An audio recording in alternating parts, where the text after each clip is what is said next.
School अभी knowledge ग्राम international school Patna में, और अभी बगल में और भी एक शेरबोर्न गर्ल्स स्कूल बन रहे हैं। मैं बताना चाहता हूँ नॉलेज ग्राम इंटरनेशनल स्कूल का कॉन्सेप्ट क्या है। मूलतः हमारे देश में जो बौद्धिक क्षमता है, उस बौद्धिक क्षमता के वजह से हम लोग पूरे विश्व में जाने जाते रहे हैं। तक्षशिला, विक्रमशिला यूनिवर्सिटी उस समय जीने के लिए जो स्किल चाहिए, जैसे कि वैदिक शिक्षा जिसको कह सकते हैं, उसकी शुरुआत सर्वप्रथम हुआ। लेकिन पढ़ाई के रूप में पहला यूनिवर्सिटी नालंदा यूनिवर्सिटी हुआ, जिसका नाम, जहाँ पर पूरे विश्व से बच्चे हमारे यहाँ पढ़ने आते थे। एक वाक़या, छोटी सी घटना मैं बता दूँ। एक बार बख्तियार खिलजी की तबीयत खराब हुई और कोई भी वैद्य सही नहीं कर पा रहे थे, तो उन्हें सलाह दिया गया कि नालंदा यूनिवर्सिटी में एक वैद्य है राहुल करके, आप उनसे सलाह लें। लेकिन वो इंडियन को इतना कमज़ोर समझते थे और इतना अविकसित समझते थे, उन्होंने इससे मना कर दिया। लेकिन उनकी तबीयत जब ज़्यादा ख़राब होने लगा तो उन्हें राहुल वैद्य से मिलकर कुरान में लेप लगाया गया औषधि का, और कुरान पढ़ने के दौरान जो हम लोग आमतौर पर जीभ का सहायता लेते हैं, तो वो अंदर गया औषधि और वो ठीक हो गए। तो उनको ऐसा शौक़ लगा कि इंडियन एजुकेशन इतना ऊपर है, इंडियन का मेडिकल साइंस इतना ऊपर है।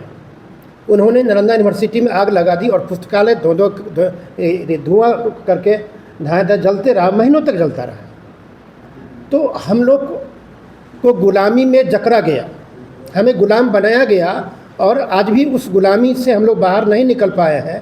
गुलामी से बाहर नहीं निकल पाए, इसका मेरा मतलब ये है कि आज जो प्रोसेस है, हम लोग जो पहले शोध करते थे, वो शोध करने की जो प्रोसेस विद्या थी हमारी, उसको समाप्त कर दिया गया। हमारे यहाँ ये सिस्टम मैकाले एजुकेशन सिस्टम के दौरान में ला दिया गया अंग्रेज के द्वारा, कि जो पढ़ने में, कहने का मतलब जो रटने में ज़्यादा तेज है वो अच्छे विद्यार्थी है, जो रटवाने में ज़्यादा अच्छा है वो अच्छा टीचर है। उस रटे हुए को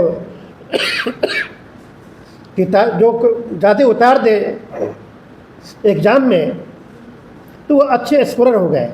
अब बताइए, ग्रेजुएट होने के बाद भी लोग बेरोजगार है। इस पद्धति को, यानी कि आज भी हम मानसिक रूप से गुलाम हैं। हमें बताया जाता है, बचपन में सिखाई गई है कि बचपन की किताबों में ये हमें सिखाया जाता है, जी फॉर जेंटलमैन। वहाँ एक फ़ोटो लगा है, हैट पहना है, टाई पहना है, कोट पहना है, और हमें बताई जाती है जी फॉर जेंटलमैन। तो बच्चों के मस्तिष्क में जेंटलमैन का फिगर वैसा बनता है, और उसके माता पिता कितना भी बड़ा जेंटलमैन हो, लेकिन वो जेंटलमैन नहीं मानेगा, क्योंकि उसके दिमाग में जेंटलमैन वो है। हमें सिखाया जाता है कि दिन का उल्टा रात होता है, हमें सिखाया जाता है कि गरीब का उल्टा अमीर होता है। आप बताइए कैसे होता है? ये हमें गुलामी के जंजीर से बाहर निकलने नहीं देने की ये कोशिश आज भी हमारे। आप बताइए, हम एक क्वेश्चन पूछना चाहते हैं, जिसका कलर फेयर है उसको सुंदर मानते हैं लोग, ये कैसे होगा भाई बताइए? और जिसका कलर थोड़ा सा कम है, जिसको हम लोग लेस कहते हैं या श्यामला बोलते हैं, वो ख़राब कैसे हो गया भाई? कोई बताए हमको। कहाँ लिखा हुआ है?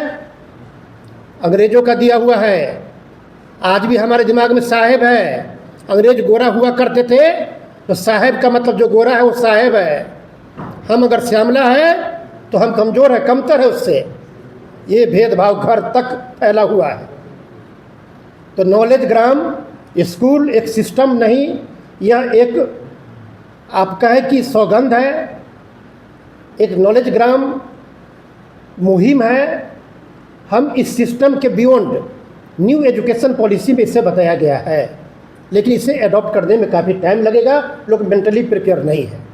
यहाँ पर जैसे कि मैं पूछता हूँ, लोग मैकेनिकल में बीटेक करके आते हैं, कोई एमटेक करके आते हैं, लेकिन एक बच्चा जो कि स्कूल के दहलीज पर कदम नहीं रखा है और वह वर्कशॉप में काम करता है, तो आप मान लें कि उस बच्चे को ज़्यादा नॉलेज है उस एमटेक वाले से। तो हमारे यहाँ शोध विद्या को समाप्त कर दिया गया, हमें उससे बाहर निकलने की ज़रूरत है। मैंने 17 ईयर सेवा दिया है कोचिंग जगत को, और पूरे देश में सबसे ज़्यादा विद्यार्थी पढ़ाने के रिकॉर्ड आज भी हमारे पास है।